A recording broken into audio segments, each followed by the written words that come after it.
Hey guys, tonight we slip quietly into the bustling, slightly steamy world of ancient Rome.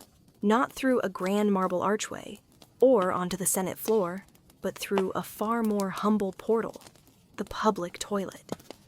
Yes, you heard that right. You step softly on worn stone tiles, the scent of olive oil soap lingering faintly in the air from a nearby bathhouse. The skies fading to that gentle, dusty rose that comes before dusk in the Mediterranean, and the city's noise becomes background music, distant chariot wheels, the occasional shout of vendor's bell. You step inside the latrina, a rectangular room lined with long benches, each punctuated with smooth oval openings. The stone beneath your sandals is cool, slightly damp, and the marble seats polished from thousands of ancient Roman backsides gleam faintly in the torchlight. You lower yourself carefully, robes bunched up awkwardly, and yes, there's someone already seated just inches away from you, casually discussing the weather over their shoulder.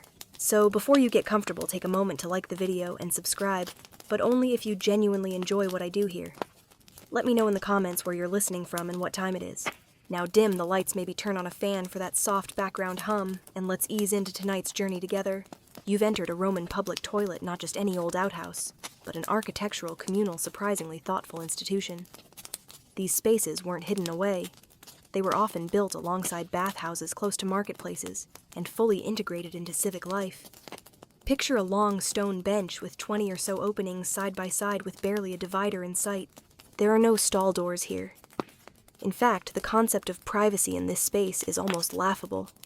You and your neighbor are separated by only a few finger breadths of marble, maybe a slight angle in the wall if you're lucky.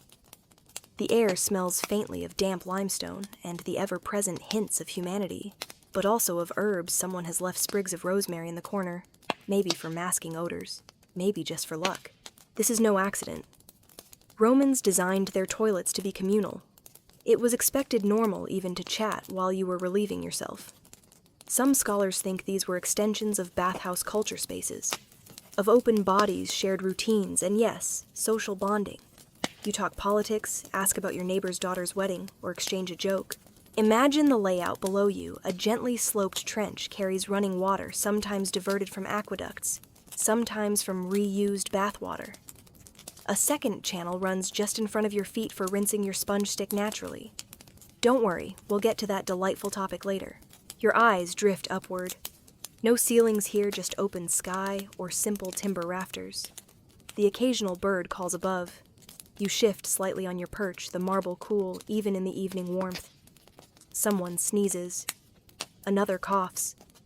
A child scampers and giggles, then is promptly shushed by an attendant in a stained tunic.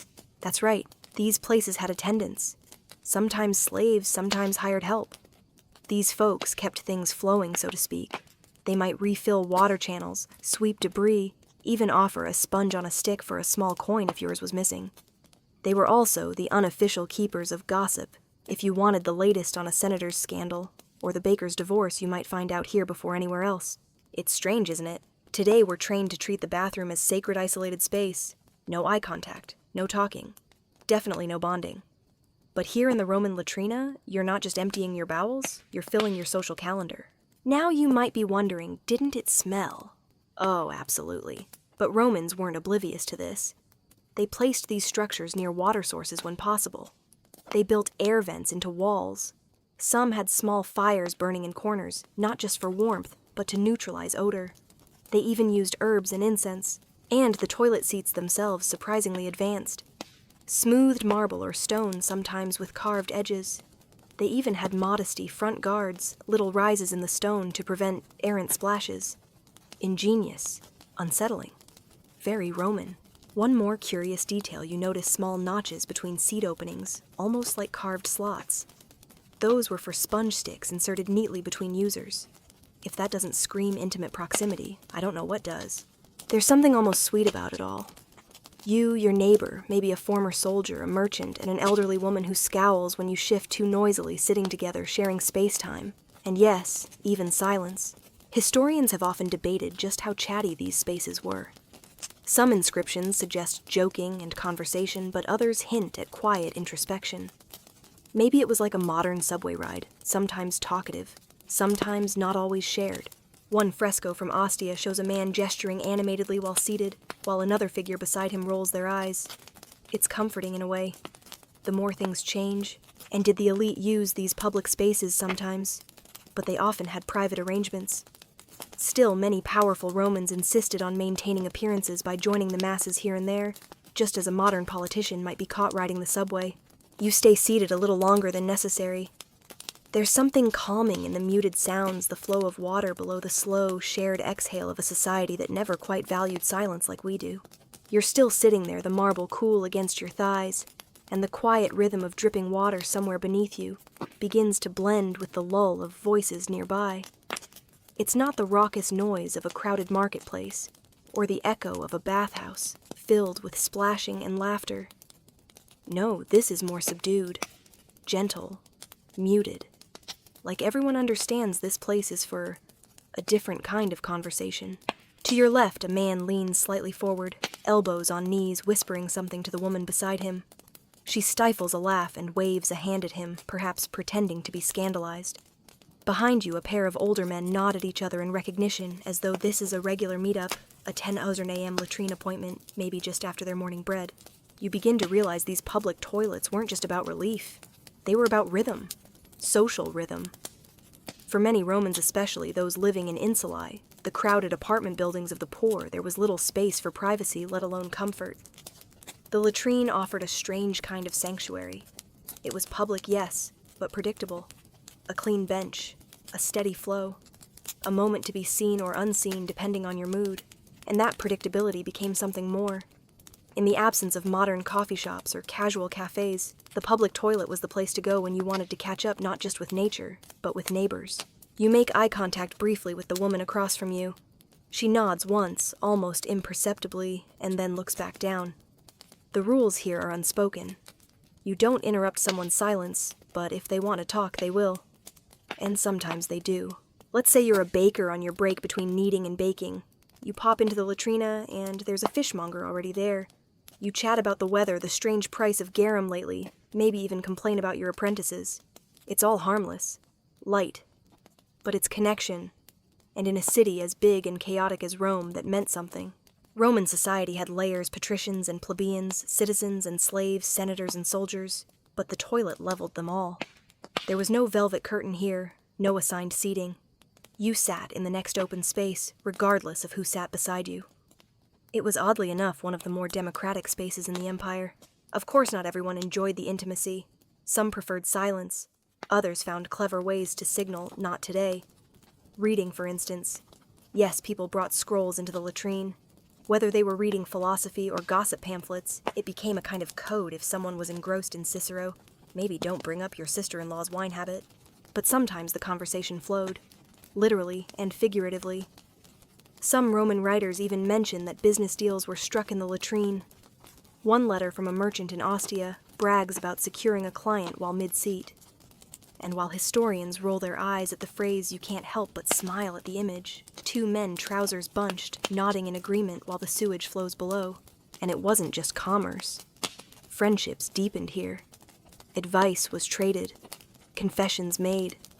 There's a record of an ex-soldier writing to a friend about meeting a fellow veteran on the bench and reminiscing over campaigns in Gaul. The latrine, in its strange, smelly way, became a confessional booth. Without the judgment. You shift slightly and glance down at your feet. The water in the cleaning channel trickles by, catching torchlight and casting small glimmers on the floor. Occasionally, someone dips a stick into it, swirls and taps it dry against the edge of the channel. We'll talk more about that sponge stick later. Try not to think too hard about it right now. What's more fascinating, though, is the unwritten etiquette. There are no posted rules, but you can feel them. Don't rush the guy next to you. Don't comment on anyone's noises. Absolutely don't peek into anyone's lap. Keep your gossip mild, your laughter gentle, your opinions about Caesar diplomatic. You get the feeling this space nurtured a kind of quiet intimacy, a camaraderie born from shared discomfort. Because let's face it, there's nothing glamorous about relieving yourself in public. And yet, here, it becomes almost sacred. A daily ritual wrapped in awkwardness and softened by repetition. Historians have wrestled with this for decades. Was this really a place of social bonding? Or are we projecting our own fascination backward? After all, the sources are sparse. A few wall etchings, the odd passage in a satirical poem, a mosaic here and there.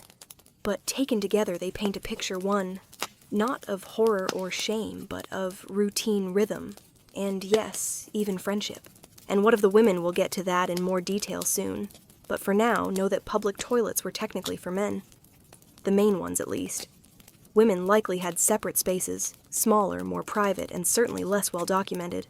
But they too had rituals, preferences, and unspoken conversations behind thin curtains and whispered tones. Still seated, you lean back just slightly, letting your weight rest evenly on the stone. It's oddly comfortable now. Familiar. Someone chuckles to your right, muttering about a neighbor's singing donkey, and you feel a tiny smile tug at your lips. Because here in the heart of ancient Rome, surrounded by cracked stone and warm torchlight, something simple happens. You sit. You listen. You exist. Together. You stay a little longer than usual, not because you need to, but because it's strangely calming. The quiet shuffle of sandals, the burble of water running through the trench beneath you, the occasional soft cough, this is the background noise of a Roman day. And it's more peaceful than you'd expect for a place literally dedicated to bodily functions. As your eyes wander, you start to notice the details of the architecture, because believe it or not, the Romans put thought into how their latrines looked. You're sitting on a long stone bench. Yes, but that bench is carved with elegant curves. The edges are smoothed down from use, the joints between blocks fitted so tightly you can barely slip a coin between them. Across the room, columns rise toward a timber ceiling, or in some latrines, open sky. A few surviving ones even have painted walls, murals of nymphs, seascapes, or vines curling around imagined trees. It's not the Sistine Chapel, but it's not a prison either. Someone once decided this space should be pleasant. The benches line the walls in a U or L shape, depending on the space. No privacy dividers, of course. That would have defeated the purpose. You don't need a cubicle if you're already having a casual chat about fish sauce prices. The water system now, that's worth a second glance. Below you, the waste trench isn't just a hole. It's angled, engineered. There's constant water flow to carry everything away. Some latrines even had small grates or tiles that kept solid bits from backing up, letting liquids pass through while the rest waited its turn. It's not glamorous, but it's thoughtful. Then there's the channel in front of your feet flowing the opposite direction. That's for rinsing, the tersorium. Yes, it's time to address the sponge stick in the room. You glance to your side. Sitting in a clay pot is a wooden stick notched at the end with a grayish sponge tied tightly to the top. If you're lucky, it smells faintly of vinegar. If not, well, it smells like history. This tool, used communally in many cases, was how Romans wiped. Dip it into the channel, swish it around, shake it dry, and do what needs to be done. Then rinse and repeat. You hesitate. Is it really communal? Did everyone use the same sponge? Surely not. Surely people brought their own. Historians still argue about that. Some believe tersoria were shared especially in lower class or high traffic latrines. Others suggest people carried personal sponges tucked into bags or hanging from belts like grim little charms. Evidence supports both theories. It may have depended on the region, the wealth of the user, or just personal squeamishness. What's certain is that the sponge stick wasn't just utilitarian, it was part of a rhythm. Use, dip, rinse, place. And because the water was often gently moving and sometimes mixed with vinegar or salt water, it felt clean enough. Probably. Maybe. You watch as an older man does the ritual with practiced calm. He doesn't flinch, doesn't hesitate. He hums softly as he swishes the sponge as if wiping were just another step in his morning routine, like adjusting his tunic or patting down his hair. It's oddly elegant, but also undeniably strange, and you find yourself marveling at how civilizations build entire systems around what most of us pretend doesn't happen. Of course, all of this was made possible by Roman engineering. The aqueducts that powered the public fountains and baths also helped move waste. Latrines were often located downhill from other buildings, with water redirected through terracotta pipes, sometimes flowing out toward the Cloaca Maxima, the grand centuries-old sewer that still slinks beneath the city. And here's where it gets really impressive. Some latrines used gray water from the baths to flush waste. That's right after people rinsed themselves in the caldarium. That now filthy bath water was channeled here to help push along the less glamorous debris of daily life. Water wasn't wasted, nor were opportunities for efficiency. You glance toward the exit now, where sunlight still seeps in through the doorway. Someone else enters tall with worn sandals and a slight limp. He nods at you, gestures toward the next spot over, and eases himself down with a sigh. The two of you sit in silence for a while, and it's not awkward. It's companionable. You wonder how many friendships were born this way. Not in taverns, not at festivals, but here in shared stillness with your knees barely a handspan apart, and the same breeze drifting over both your shoulders. It's a kind of friendship you don't often talk about. Quiet friendship, rooted in habit, in tolerance, in the soft acknowledgement of each other's existence without expectation. There's even a term for this, though. It doesn't come from Latin, it comes from us. Social psychologists call it familiar strangers. People you see regularly but don't know deeply. The other commuters on your train, the guy from your yoga class, the woman who always walks her dog when you take out the trash. Romans had these too, and many of them were built right here on stone benches over flowing sewage. A quick aside, at least one ancient Roman author joked about making political deals in the toilet. We have no confirmation of this, but can't you just imagine a senator proposing legislation while fiddling with his tunic and balancing awkwardly on polished marble? And speaking of tunics, how did people manage their clothes? Togas, tunics, stolas. None of them are exactly easy access. You'd lift your garment up from behind and bunch it over your knees or shoulder. If you were rich, maybe a servant helped you. If you were poor, maybe you just got creative. Either way, no one wore trousers. That's a medieval invention, mostly barbarian in origin, so at least the logistics were more open. You take a deep breath. It's starting to get dark now. The torches crackle a little louder. The person beside you stands, adjusts their robe, nods again, and leaves. You remain seated, letting the warmth of the fading day soak into the stone. There's something soothing about it all. Maybe it's the predictability. Maybe it's the sound of water, or the unhurried pace of everyone inside. Maybe it's the quiet friendship, the kind born from repetition, from existing together without judgment in one of the least glamorous spaces imaginable. You're alone now, briefly, and the soft flicker of a nearby torch draws your eyes to the smooth, curved edge of the latrine bench beside you.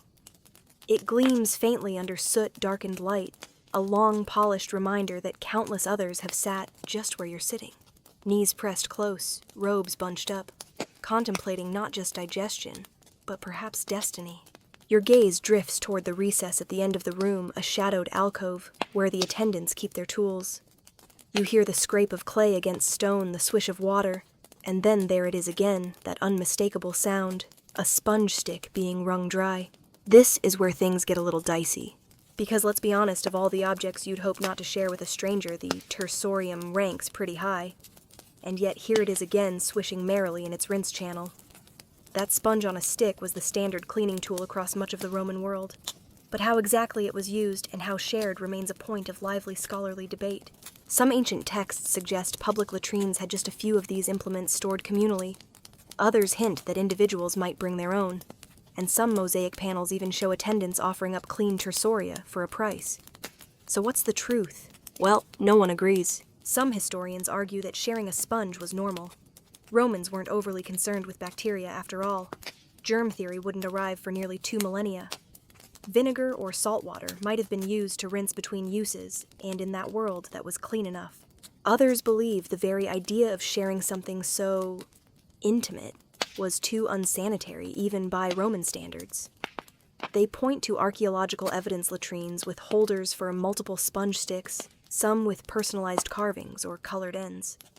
Perhaps the wealthy carried theirs on a loop at the belt, an odd but effective accessory. One tantalizing theory even suggests tersoria were leased. Rented out for a few coins per use, like renting a towel at a modern spa. We don't have proof, but wouldn't that be so on brand for Roman capitalism? You imagine yourself reaching for one now. The sponge looks well used. The stick is worn smooth, slightly splintered at the edges. You eye the rinse channel. The water is flowing, but slowly. You hesitate. Do you dare? A soft chuckle echoes from the doorway. Someone else has entered, an older man, maybe a merchant, judging by the worn leather pouch at his hip. He sees you hesitating and smirks. "First time, eh?" he says in Latin that sounds suspiciously like your grandfather's. He dips his own sponge stick into the rinse channel, gives it a practiced swirl, and settles in beside you. As he does, he starts humming an old tavern tune, the kind that never really goes out of fashion. You laugh softly, and in that moment the sponge becomes secondary. It's the ritual that matters, the shared rhythm, the acknowledgement that yes, this is weird, but no, it's not that bad. To ease your mind, you glance around the space again. You notice niches cut into the walls just above eye level. Some hold small bottles, probably perfumes or vinegar. One contains a carved figure of Cloacina, the Roman goddess of the sewer system. Yes, they had a goddess for that. Cloacina was originally a water deity, possibly borrowed from the Etruscans. Over time, she became the patroness of the Cloaca Maxima, the great Roman sewer, and by extension, all things related to sanitation and purification. Her tiny altars sometimes stood near latrines or sewer entrances. In the Forum, a small shrine to her once marked the spot of a peace treaty between ancient tribes. An odd but beautiful fusion, sanitation and diplomacy bundled into one divine feminine figure. You mutter a soft prayer to her now, just in case. Something along the lines of, "Please let the sponge be at least vinegar dipped." It's strange, isn't it? This little ritual use, rinse, pray, repeat, is not unlike brushing your teeth or adjusting your posture during meditation. It becomes familiar, calming, even sacred. And for Romans, it was deeply embedded in daily life. You might be thinking, what if the water stopped?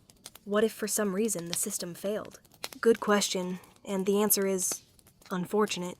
Archaeological digs at Pompeii and Herculaneum have shown latrines where the water flow clearly diminished over time.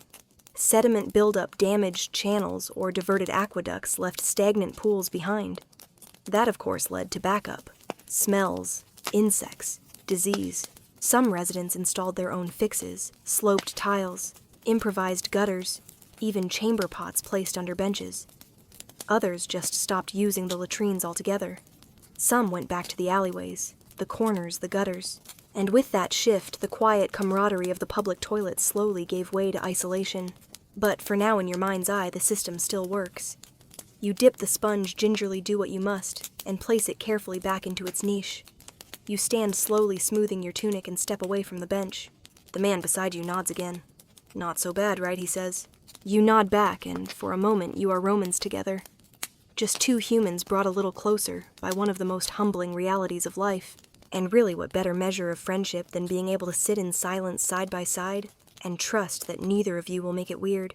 You step away from the bench with a soft exhale, your muscles relaxing as the torchlight flickers behind you.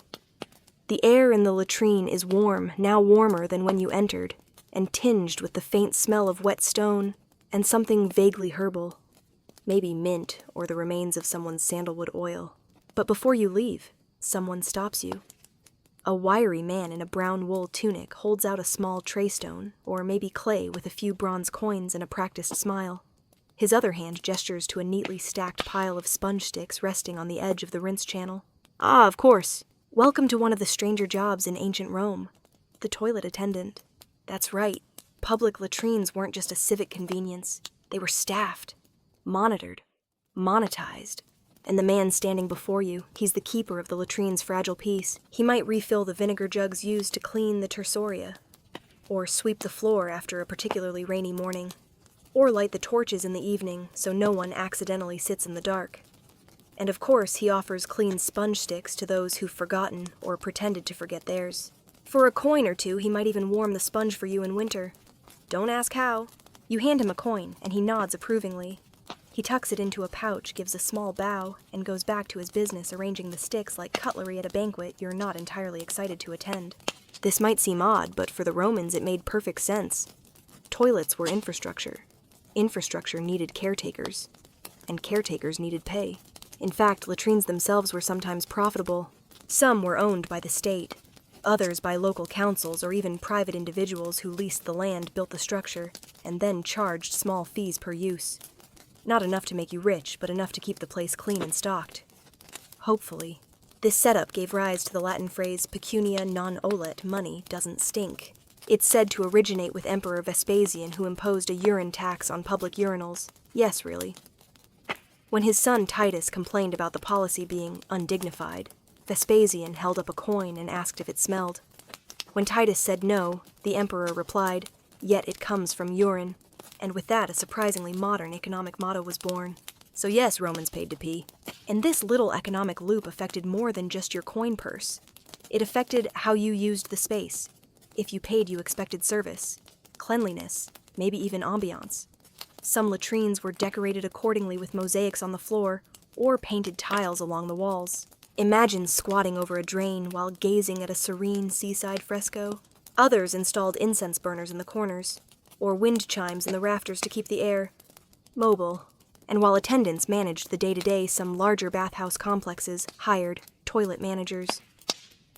Men tasked with overseeing several latrines at once, ensuring everything flowed smoothly, both metaphorically and literally. These managers, called curatores cloacarum, in some records weren't nobodies. They reported to city officials, handled maintenance budgets, and might even collect detailed logs of latrine use. Not those kinds of logs. Though the Romans did love their double meanings. Back in the present moment, you lean against a nearby wall just outside the latrine door. The street beyond is busier now, vendors closing up stalls, children chasing hoops, the distant thunk of amphorae being stacked. You glance down at your sandals. The hem of your tunic is slightly damp. You'll need to air it out later, but for now you feel content, like you've completed a small social ritual that connects you to something ancient, practical, and oddly communal. And maybe you're not quite ready to leave, so you wander back in past the attendant who raises an eyebrow, but doesn't stop you. You take a different seat this time, one near the far corner, where someone has scratched a crude image of a gladiator into the stone.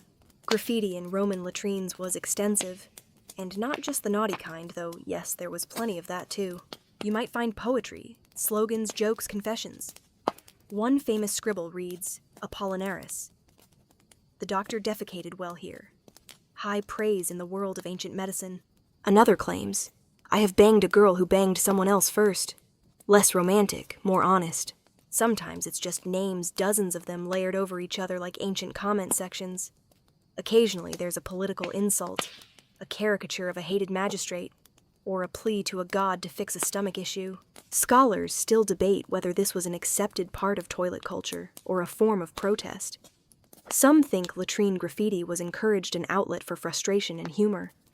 Others believe it was a nuisance tolerated only because no one wanted to scrape it off. Either way, it's there, and it gives you something to read while you wait. The man next to you chuckles. He's reading the same inscription. You exchange a glance and he says quietly, better than most theater reviews. You grin. He's not wrong. There's something deeply human in all of this. In the way people find ways to decorate even the most functional spaces. To joke. To confess.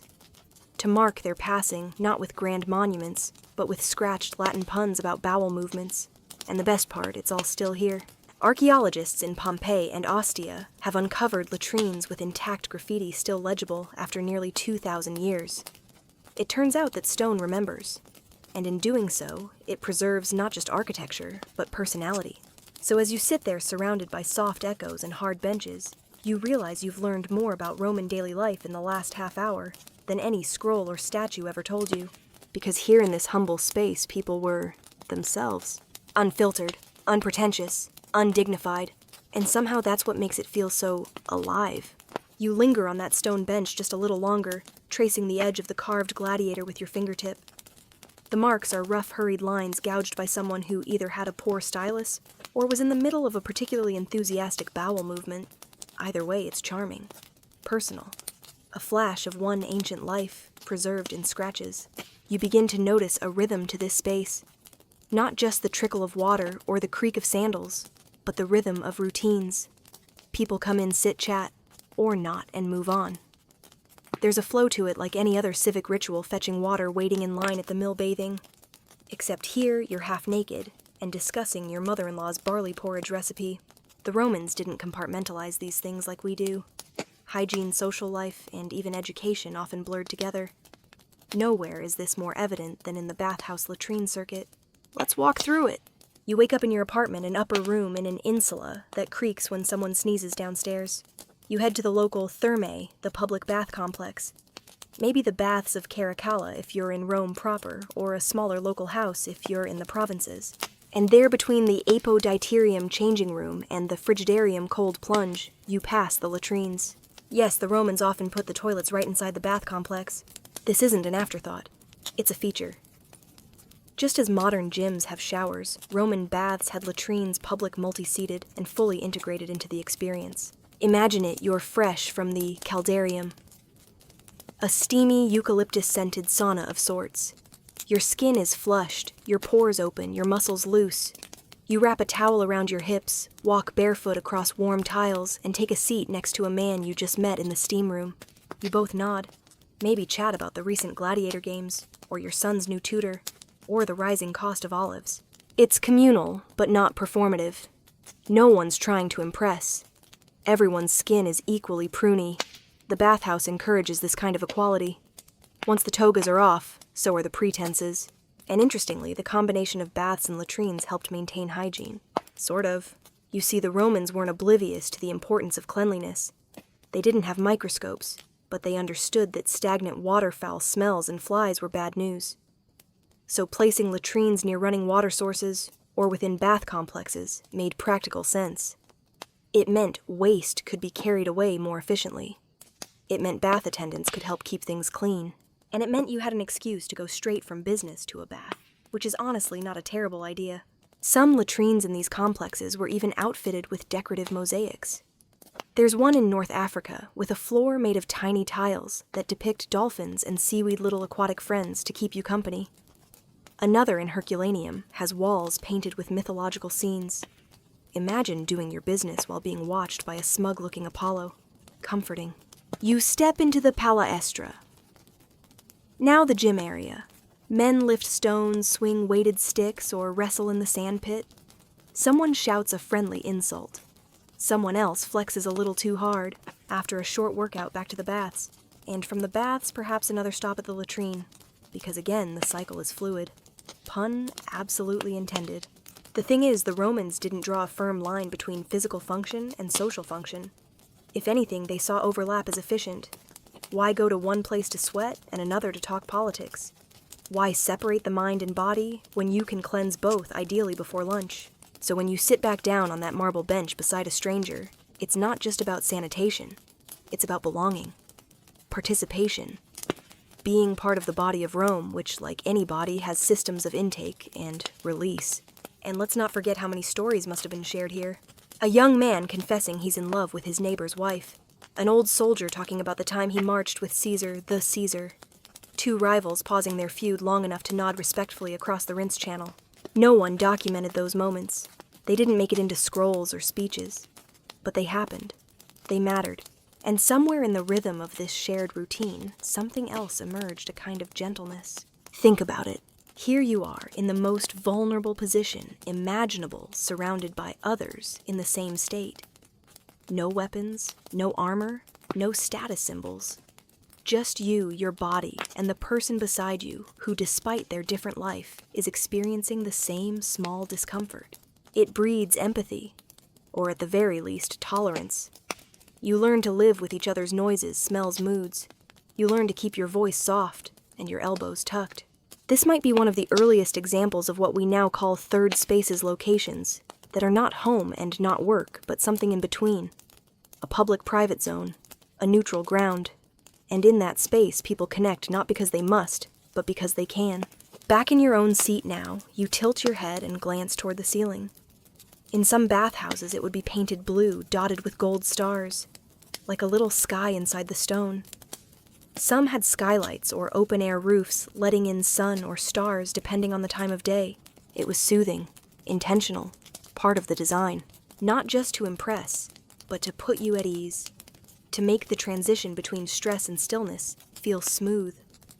And that really is the point of the whole place. To ease you. To say gently that no matter your station today, you've got a spot on the bench, a bit of water, and someone nearby who might just offer a story if you're willing to listen. And right now, that's all you need. You rise from your place on the latrine bench, just to stretch your legs really, but you stay inside. The light outside has faded into that soft purplish blue that makes every Roman street feel slightly magical, even the ones littered with olive pits and fish bones. Inside the latrine, torches crackle quietly in sconces, casting long shadows on the damp walls. You walk slowly toward the entrance, then pivot and retrace your steps to the back of the room, where the floor tiles are slick with condensation, and the air carries the distant herbal tang of bathhouse steam.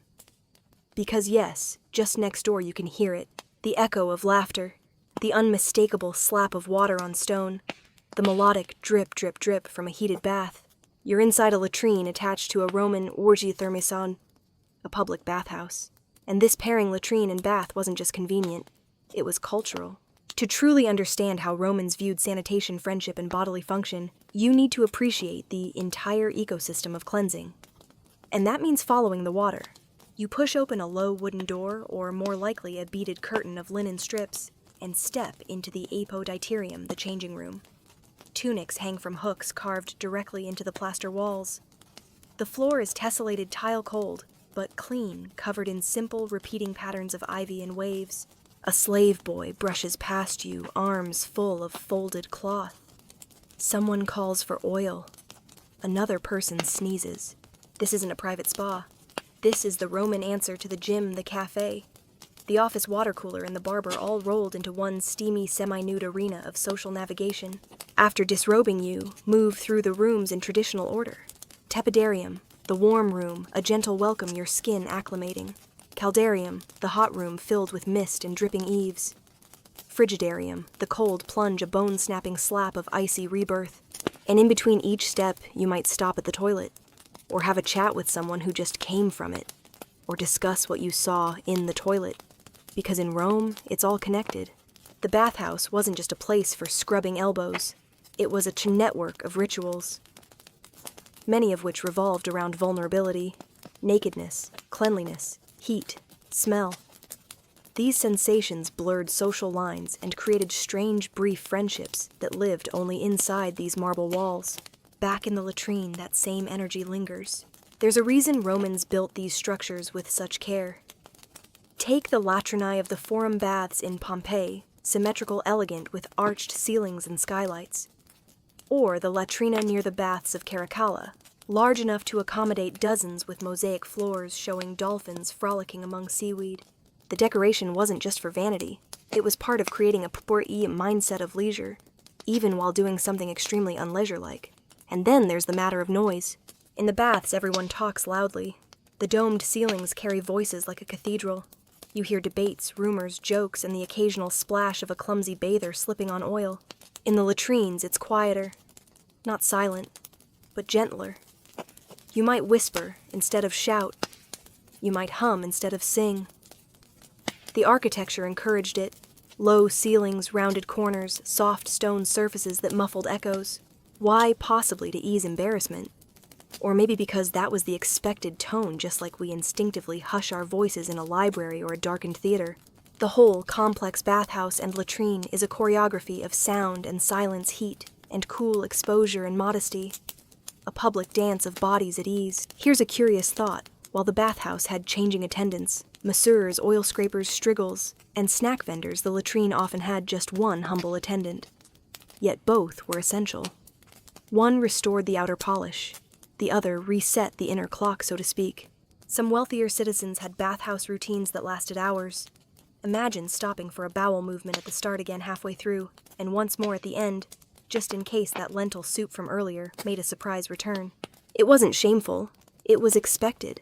There are even records of friends coordinating bathhouse visits by time of day, saying things like, "See you after the cold plunge," or "Catch you on the bench." The latrine bench, that is. You step out of the steamy corridor and return to your favorite seat in the latrine. It's still warm from earlier. Someone left behind a small clay cup half filled with dried myrrh. Probably a cheap scent meant to keep the area tolerable. You give it a sniff. It smells like ancient Christmas. Another man enters, tall, flushed from the baths. He nods, sits down with a soft grunt, and says, "They've added lavender oil again. Too strong if you ask me." You smile and agree. He then tells you unprompted about his niece's betrothal. She's marrying a candle maker. The family is skeptical. They were hoping for a wine merchant. You don't know this man. You'll likely never see him again. But here you are exchanging tiny truths side by side on stone seats above a channel of slow-moving water. This is the essence of quiet Roman friendship. It's not dramatic, not inscribed on marble or shouted in the Senate. It's slow and awkward and made up of eye contact, shared space, and the comfort of someone laughing softly at your observation about lavender oil. That's the thing about these latrines. They weren't separate from Roman life. They were Roman life boiled down to its most basic level. And like the bathhouse, the toilet was a space where people let their guard down. Not entirely, no one wants to discuss war strategies mid-squat, but enough to remind each other that under the togas, they were all built the same way. Maybe it's easier to trust someone who's already heard your digestive symphony. You lean back again, hearing the burble of the bath through the wall. The torch above you sputters once, then steadies. A warm breeze wafts through a small high window, stirring the scent of herbs, oil, and thyme. You're no longer just learning history. You're in it, sitting in the midst of a living system, listening to the ghosts of laughter and footsteps echo through corridors of stone and steam. You're still seated, same bench, different neighbor this time. A young man now fiddling with a sandal strap while muttering something about bad fish and unlucky omens. You nod politely. He doesn't look up. And for the first time this evening, you begin to notice something. There are no women here. Not unusual, of course. This is a Roman public latrine, likely attached to a bath complex. And like most public spheres of Roman life, it's a man's world. But the absence suddenly feels louder than the presence of anything else.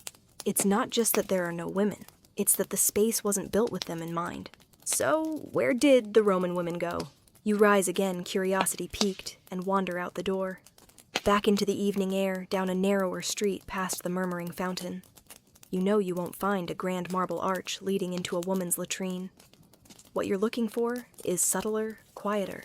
Because when it came to ambruwal, bodily functions, Roman women operated in the margins, not unseen but rarely discussed. Their latrines were smaller, less celebrated, and far less documented in archaeological records. You find one eventually tucked behind a market stall, down a short alley, paved with time-polished stone. The doorway is lower, the walls thicker, the room narrower. Fewer seats, more distance between them, and yes, sometimes even curtains. Privacy, it seems, was more of a luxury and a necessity for Roman women, whereas men could treat the latrine like a public forum. Women often moved through the space differently, quietly, cautiously, with the awareness that public spaces weren't always safe spaces. Historical sources say little about Roman women's toilet habits, a few references in satirical poetry, a handful of vague mentions in household records, but the silence speaks volumes. Some wealthier women likely used toilets within their own homes, in domus-style villas. These would have been modest, a simple stone bench over a pit occasionally connected to a drainage system, if the household was particularly advanced. Certainly more private than a public latrine, but not necessarily cleaner. Chamber pots were common. So were buckets. And for the majority, the working class, the enslaved, the traveling, they did what they had to. Small public latrines, behind bathhouses, makeshift screens behind stalls at the market. Some speculate women may have used the same latrines as men during off hours or in less formal settlements. There's even some evidence to suggest that certain religious or ritual spaces provided restrooms exclusively for women, especially in temples with female cults or priestesses. But again, the records are faint. You have to read between the stones. Archaeology does give us a few glimpses, though. In Pompeii, for example, a small structure near the women's bath appears to have had latrine facilities, though far less elaborate than the men's. The benches are lower. The rinse channel is shallower, and instead of sponge sticks, excavators found bundles of soft cloth, perhaps personal wipes. It's the same function, just adapted. And culturally, that's important, because it shows how the Roman idea of hygiene and sociability was not universal. It was gendered. Men were expected to be out in public sharing space, bodily functions and all. Women, meanwhile, occupied a more controlled sphere, domestic and closed monitored. It's ironic, then, that many household toilets used primarily by women and servants were less hygienic than the massive public latrines built for men. No flowing water, no sponge channels, just pits or cesspools. You imagine the smell, the damp, the dim light. And yet within those spaces, women also formed connections. Imagine two women neighbors or relatives sneaking a moment together while the children nap. A quick stop behind the bakery sharing a fig and a bit of gossip while waiting their turn. Maybe even exchanging hairpins or complaints or tips on stain removal.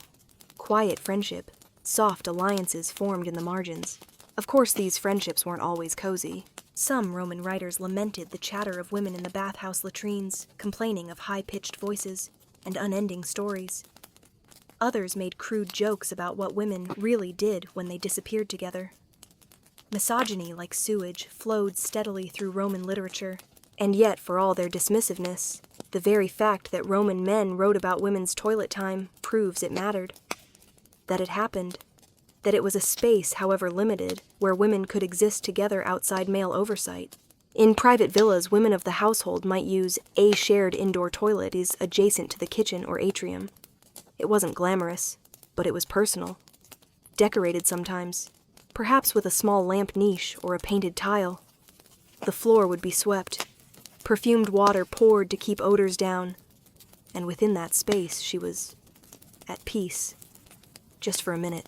And when the job was done, she would return to the public-facing parts of the home resume. Her role, her silence, her visibility. Until next time, you wander back toward your original latrine, now retracing your steps slowly. The men's latrine is fuller now, livelier. Someone's humming. A pair of boys are arguing over a bet involving oysters and a toga stain. It's all very Roman.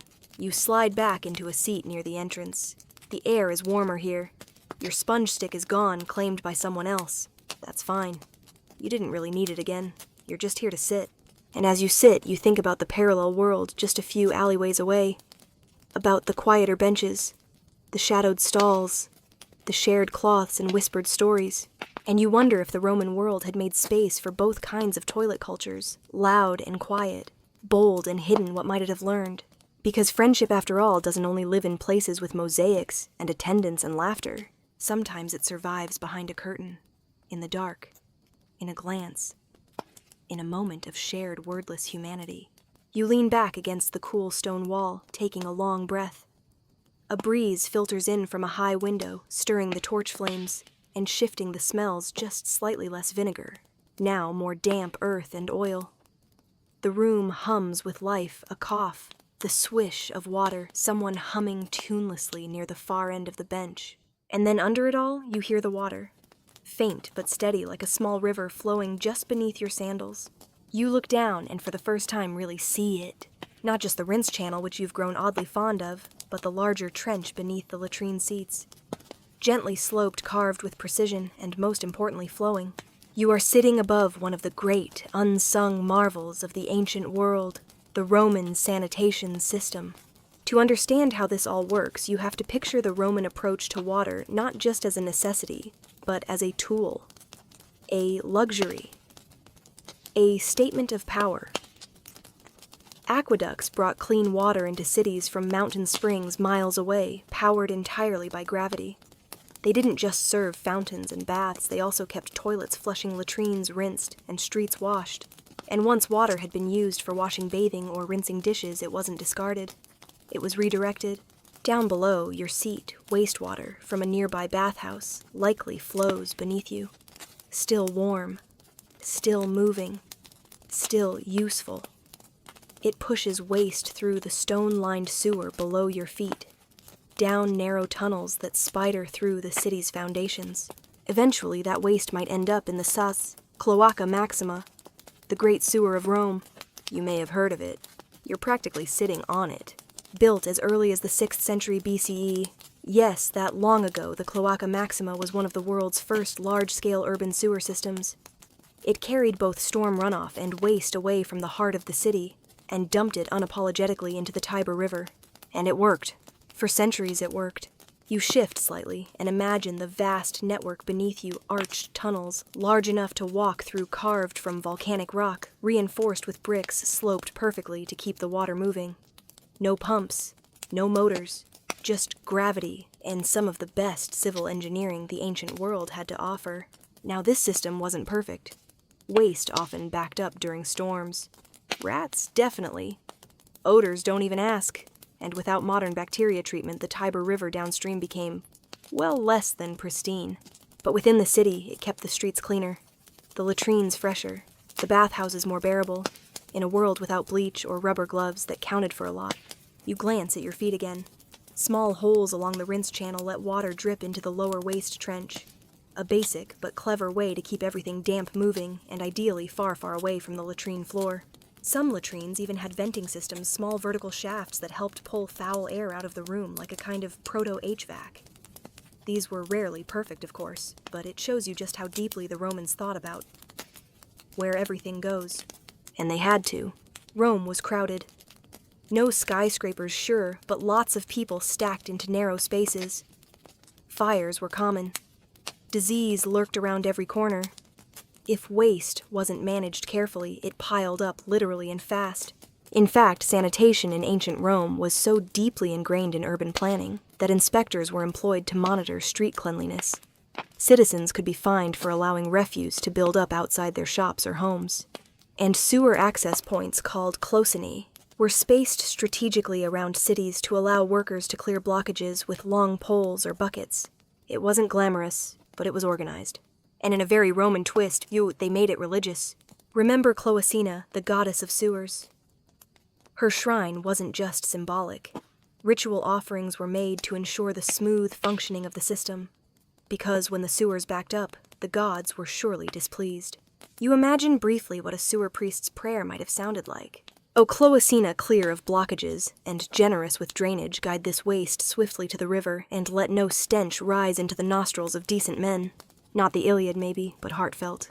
Some archaeologists believe temple and civic building placement in Rome was influenced by proximity to sewer lines. Not just for convenience, but for symbolism. Clean water and efficient waste disposal were signs of order of Rome's greatness. You adjust your seat and smile. Because here you are centuries later marveling at a toilet trench. And not just any toilet trench. A symbol of civilization. A piece of a puzzle that made empire possible. Rome could conquer territories, build colosseums, and draft law codes, but it couldn't function without this quiet undercurrent. Let's not get too romantic, though. Not every Roman city had this level of sophistication. In the provinces especially, latrines were often little more than pits. No sewers, no rinse channels, just a hole, some stones, and a bit of luck. But in the big cities in Rome, Ostia, Pompeii, Antioch, you could find marvels like this. Well built, well used, and somehow still standing.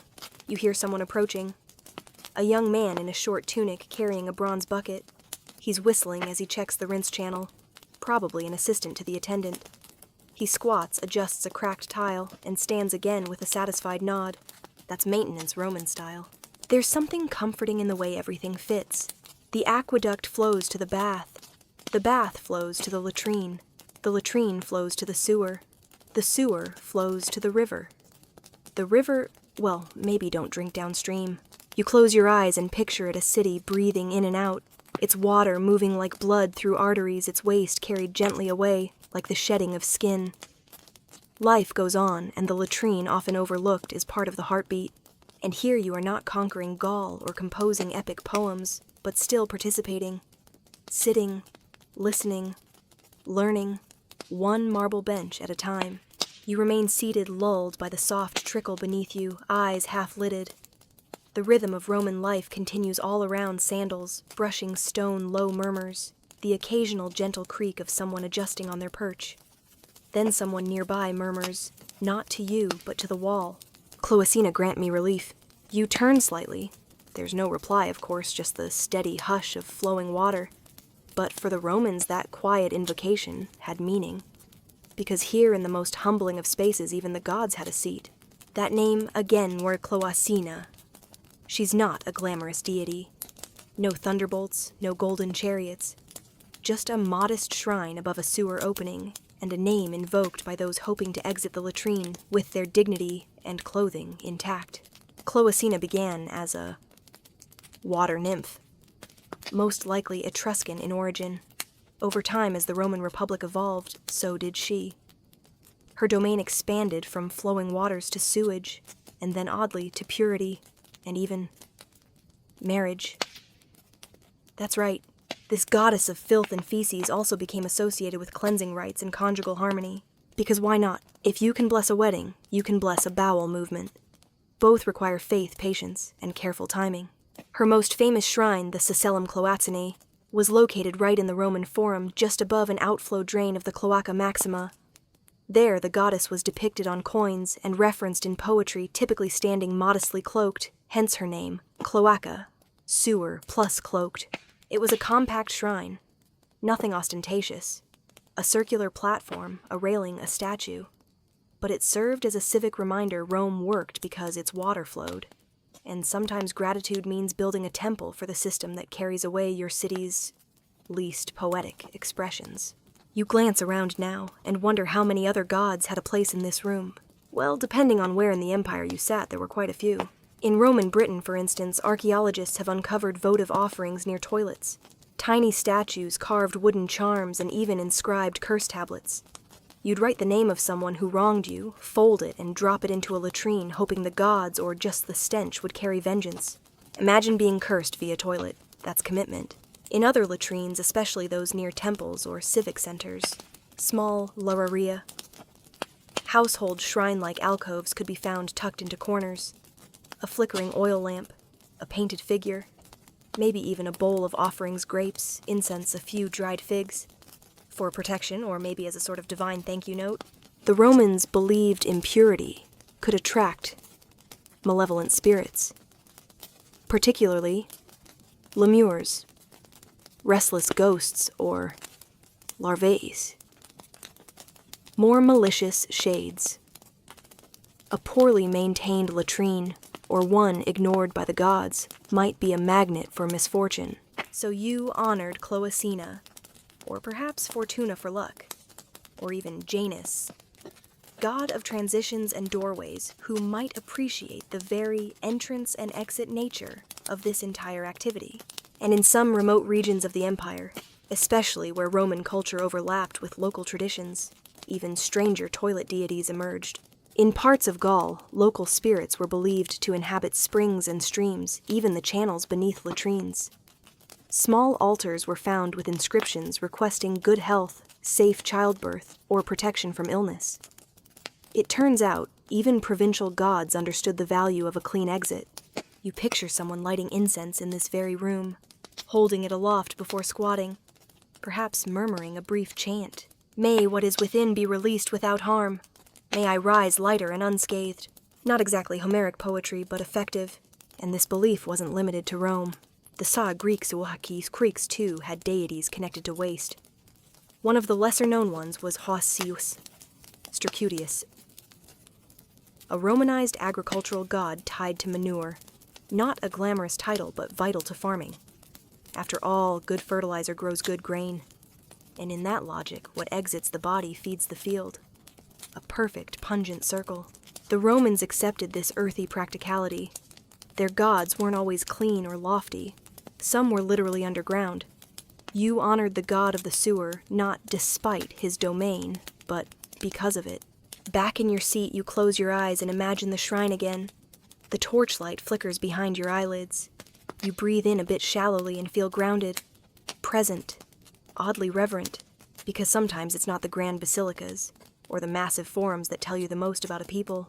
Sometimes it's a shared bench, a running stream, a whispered prayer to a sewer goddess, and you wonder how many times did someone sit here, not in power or pride, but in pain or fear, whispering to Cloacina for mercy, for relief, for survival. You think about children frightened by their first trip to the toilet, about elderly men unsteady on their feet, about pregnant women in labor, about travelers with too much wine, about soldiers with too little food. And you realize these benches have borne it all. They have heard laughter, groans, secrets, prayers. They have carried the weight of empire. And somehow through that quiet weight, you feel a connection.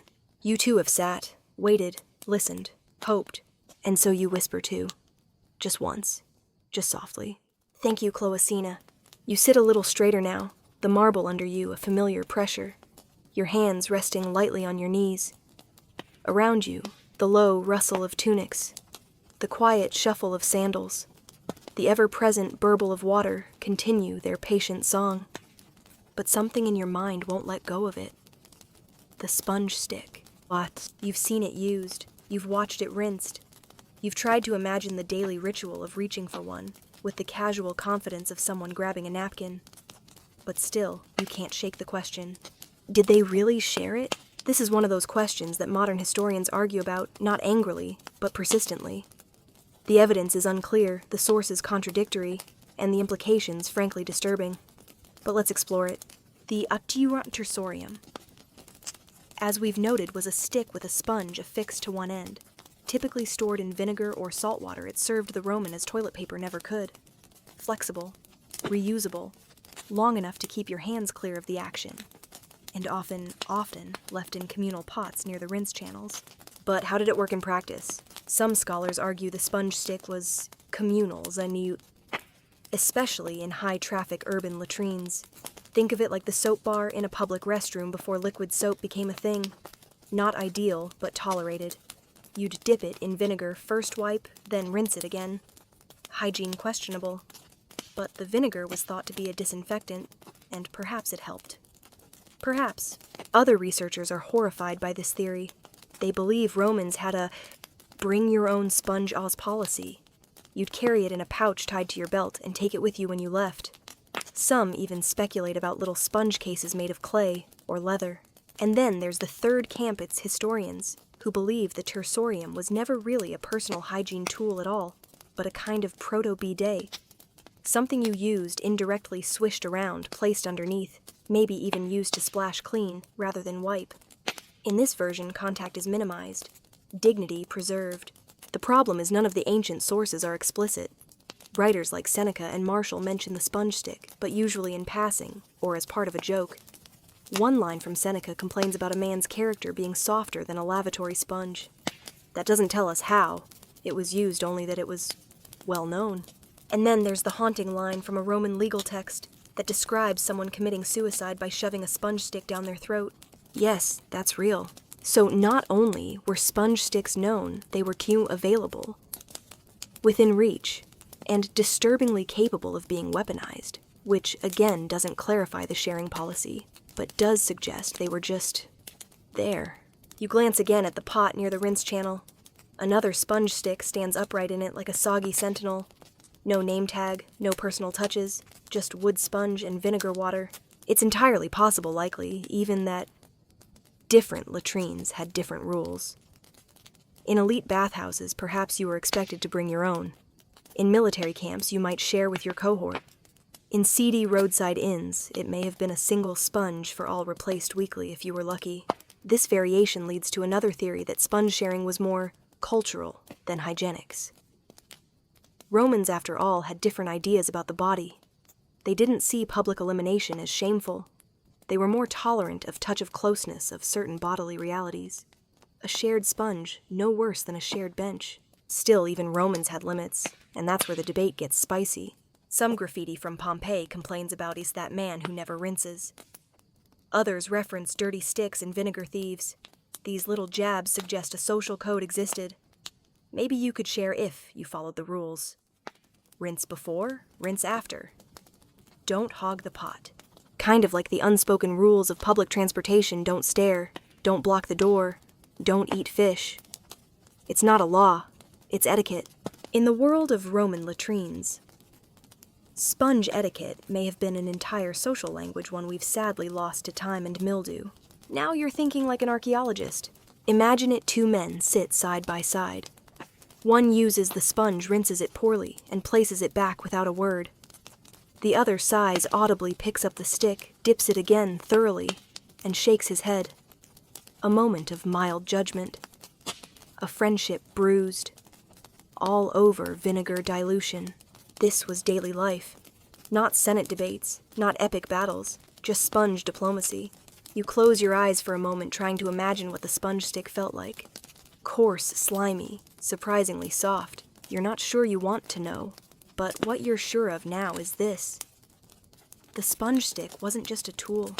It was a symbol of cooperation, of etiquette, of communal vulnerability. And that makes it almost noble, in its own squishy, unpleasant way. You stand now, stretching your legs.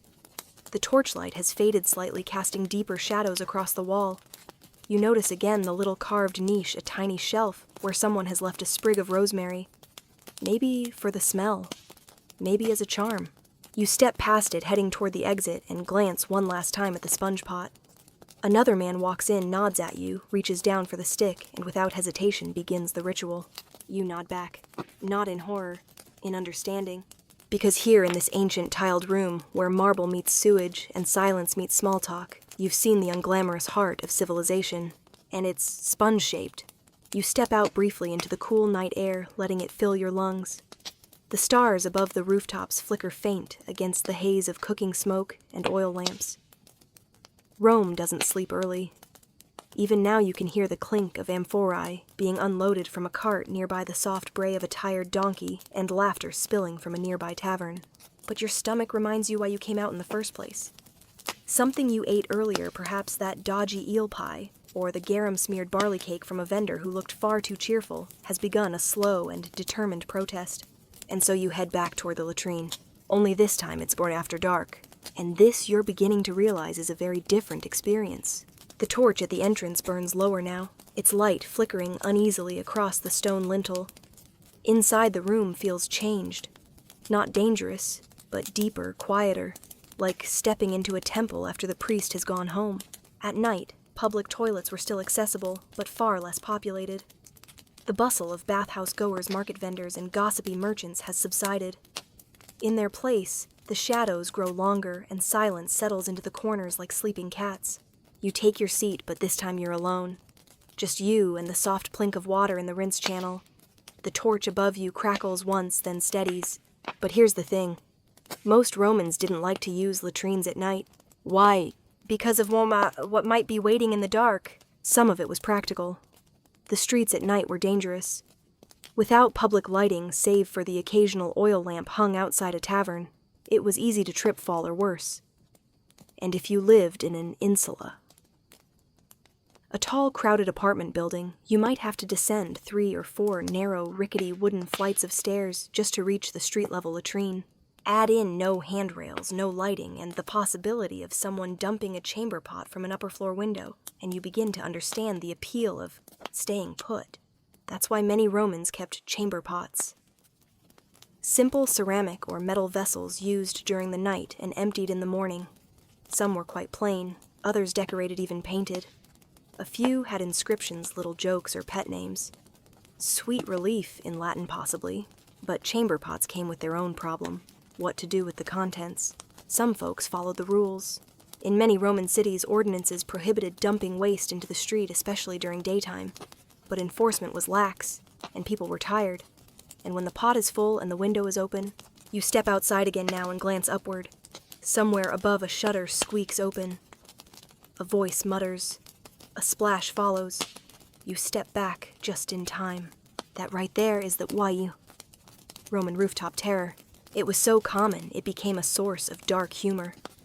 One famous Roman poet marshal warns guests to never walk too close to walls at night, lest they get a surprise shower from above. Even Seneca, in one of his grumpier letters, refers to midnight storms when discussing city dangers. So what did the city do about it? They tried. Laws were passed. Fines were issued. Some buildings even installed rooftop gutters or angled stone ledges to redirect falling fluids away from the street. But human nature and bladder urgency rarely obeyed bureaucracy. It wasn't just waste. People dropped all sorts of things from windows, broken dishes, dead pets, the occasional empty amphora, and yes, sometimes on purpose. More than one legal record exists of a man being injured or killed by a falling object from above. Which brings us to another odd but real danger, falling chamber pots. If the pot slipped or was tossed too hastily, it could do real damage. And without modern emergency services, your best bet was prayer and a kind neighbor with clean linens. So what does all this mean for you, seated again in your now shadowed latrine? It means you're lucky. Lucky to be in a public toilet with a steady rinse flow. Lucky not to be creeping through alleys with a pot in hand. Lucky not to be walking under a window where a cranky insula dweller just shouted, "Look out below!" And lucky, too, that your digestive emergency waited until now, after the crowds, but before the torchlight fades completely. You shift slightly, listening to the echo of your own breath against the stone walls. The bench feels cooler now. The air stills. In the quiet, you remember something the Romans believed spirits could linger near toilets at night. Not all spirits. Just the mischief makers. The ones who liked to startle, to tug tunics, to whisper strange words from the shadows. Some Romans placed small charms in their latrines to ward off these spirits. Tiny bells, painted eyes, carved phalluses. Others whispered protective prayers before sitting just in case. You smile to yourself. You've seen stranger superstitions. And besides, a quiet spirit might make better company than the man from earlier who kept humming about oysters. You stand again, stretch, and step out into the street.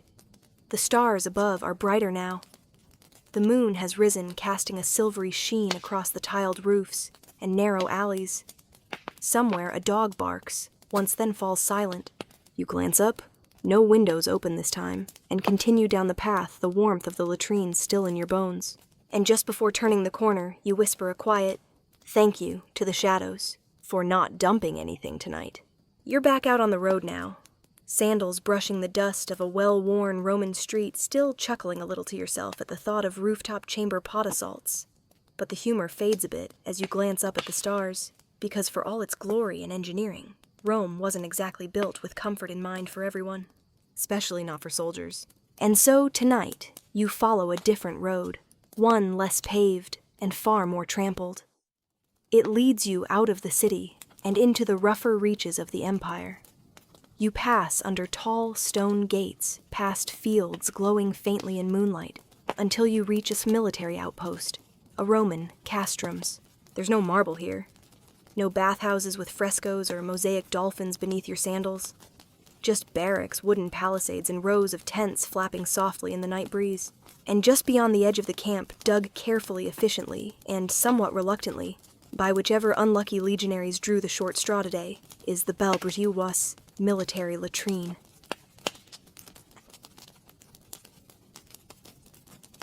It's not glamorous. It's not even permanent, but it works. These field latrines, sometimes called latrina fossoria, were simple trenches dug into the earth, often with wooden beams laid across to squat on, and small screens or tent cloths, draped for a measure of modesty. A ditch nearby allowed for waste to be covered with soil, and water, if available, was used to rinse out sponge sticks or wash hands. Here you see none of the marble elegance of the city. No attendants, no graffiti, no coins offered to Cloacina. Just practicality, necessity, and surprisingly, routine. Because Roman soldiers were trained to keep clean. That might surprise you. After all, ancient armies are often imagined as filthy, ragged, and infested with lice. And yes, those conditions did exist. But Roman discipline extended beyond formations and sword drills. It also applied to latrine habits. In fact, archaeological digs at Roman forts like Vindolanda in Britain and Lambaesis in North Africa reveal latrines carefully built, regularly maintained, and get this placed downwind of camp. Smart, right? Legionaries were trained to dig and latrine pits daily. During marches, placing them far from water sources and covering them with earth when moving on. The army even had specialized roles for this latrinarii soldiers, whose job was quite literally managing poop logistics. And no, it wasn't glamorous. But you better believe the centurion checked that pit just as carefully as he checked sword grips. You walk closer now, keeping a respectful distance as two soldiers chat beside the trench. One is chewing something, probably fennel seeds, and pointing toward the stars. The other nods silently, perhaps grateful just to sit. Even here, miles from Rome, the Sais ritual remains. Squat, talk, rinse, carry on. And the sponge stick. Oh yes, it's here too. Carried in a leather pouch or hung on the soldier's belt like a grim little badge of preparedness. Some soldiers carved their initials into the handle. Some wrapped it in linen when not in use. A few, legend says, refused to share theirs under any circumstance, earning them colorful nicknames in camp folklore. One inscription from Vindolanda reads, "Marcus will not share." Can you blame him? But the latrine wasn't just a place for relief. It was a place for plannings. Imagine a small group of soldiers off duty resting, staring at the same crescent moon you are now muttering about the next day's march, sharing rumors from the front, wondering whether the general really got that new horse or if he just said that to impress the governor's daughter. Some of these men had been stationed in Gaul, others in Syria, Africa, Britannia. They came from different regions, spoke with different accents, worshipped different gods. But in the trench latrine, all of that fell away. You didn't need a translation for a stomach gurgle, or for the deep sigh of a man who's just survived boiled barley and whatever mystery meat the cook was experimenting with. Friendship, at least, the quiet, grunt-laden version of it, was built right here, in shared discomfort, in borrowed sponge sticks, in dark humor muttered across the trench. One soldier might bring a torch, another might offer his spare cloth, someone might tell a joke, and someone else might finally confess that he hasn't gone properly in 3 days. And all it took was someone to say, "Yeah, me too." Historians rarely talk about this side of military life. They focus on formation's weapons armor, but daily routine. That's where you understand what kept the legions cohesive. Because when you've shared a latrine in the rain, standing ankle-deep in mud while holding your tunic out of the wind with one hand and your sponge stick with the other, well, you tend to look out for each other. And that mattered. In battles, in boredom, in survival. You take a few steps back now, letting the soldiers finish in peace. A nearby tent flaps gently. Somewhere a dog barks. Someone strikes flint to relight a torch. The scent of wood smoke drifts over the camp. You turn to leave. The trench fades behind you. But in your mind it lingers, not as something gross or awkward, but as something grounding, simple, human. Because even out here on the edge of the known world, Rome made sure the toilets worked. And that says more about the empire than any marble arch ever could. Dawn is breaking now. A soft gray light washes over the rooftops and fields as you make your way back toward the city. Your feet carry the rhythm of a night spent learning the quieter truths of Rome, not from generals or poets, but from the low stone benches and rinsing channels of its most humble spaces. As the city stirs, you veer off the main road and follow a side path toward a different kind of toilet. This time it's not public, it's not communal, it's not even particularly welcoming. You're approaching a Roman villa. Not the crumbling kind you might find on the edge of town, but a proper estate, frescoed walls, tiled floors, an atrium filled with light, and a mosaic of Neptune glowering from the bottom of a fountain. This is the home of someone important, wealthy, connected. And yes, they have their own toilet. You're shown through a side corridor by a sleepy servant. Past the kitchen through a narrow anteroom, you reach a modest stone seat built into the wall. A hole beneath it leads to a sloped channel. There's no flowing water here, no sponge pot, just a small amphora of vinegar and a folded cloth that might once have been white. Welcome to the Paid private latrine. You sit, alone. And for the first time in this journey, there's no one beside you. No conversation, no humming, just silence and the faint aroma of incense clinging to the air. It's different, not worse, not better, just different. Because if the public latrine was a shared song, a chorus of voices and functions, then the private villa toilet is a solo act, a quieter, more introspective ritual. And for wealthy Romans, that was often by design. The elite didn't want to mingle with the crowd even in matters of digestion, especially in matters of digestion. A private latrine was a status symbol, a mark of wealth and architectural foresight. But here's the twist, it wasn't necessarily more hygienic. While public latrines had running water and regular attendance, many private ones relied on cesspits, holes dug into the earth, covered loosely, emptied infrequently. Some were connected to small drainage channels, but these often clogged or backed up, which meant smell. Pliny the Elder himself warned of the vapors of enclosed places and advised that toilets be built with airflow in mind. Some villas added small vents or even skylights. A few featured decorative niches with perfumes or herbs. But unless your house was near an aqueduct and you paid for a pipe, there was no water flow. Just gravity and prayer and sponge sticks. Here they were personal. You'd have your own perhaps stored discreetly in a wooden box or hung behind a curtain. Some households used cloth scraps instead. Others kept a small slave, Yes, you heard that right, whose job included maintaining the latrine. It was a private space, but not necessarily a solitary one, because even in elite homes, servants came and went, cleaned, replaced vinegar, washed cloths, emptied the pit if needed.